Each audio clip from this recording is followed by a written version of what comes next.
আরে বাবা রে বাবা, কি সুন্দর খাবার! এই খাবার দেখে তোমার মনে রং লেগে গেছে।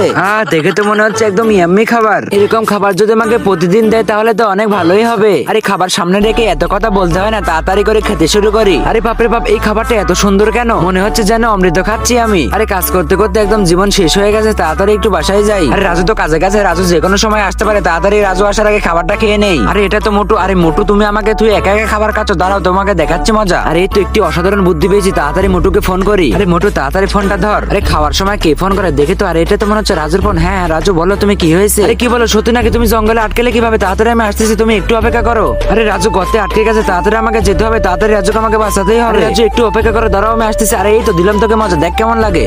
এখন গর্তের মুখটা একদম বন্ধ করে দিই যাতে বের হতে না পারে। এখন সময় হয়েছে এই অ্যাটম বমটা এই গর্তের ভিতরে দেওয়া। তাড়াতাড়ি দিয়ে এখান থেকে পালাই। এই তো বুম। আরে মোটুর বাচ্চা, দেখ এখন কেমন লাগে। তুই খাবার খেয়েছিস, আর এখন মজা করে এই খাবারটা আমি খাবো। ওয়াও কি সুন্দর লাগছে। কি শান্তি, যেন মনে হচ্ছে অমৃত খাচ্ছি। এখন বন্ধুরা, তুমি যদি শয়তানকে ঘৃণা করে থাকো এবং আল্লাহকে ভালোবেসে থাকো তাহলে অবশ্যই একটি লাইক, একটি সাবস্ক্রাইব করে যেও।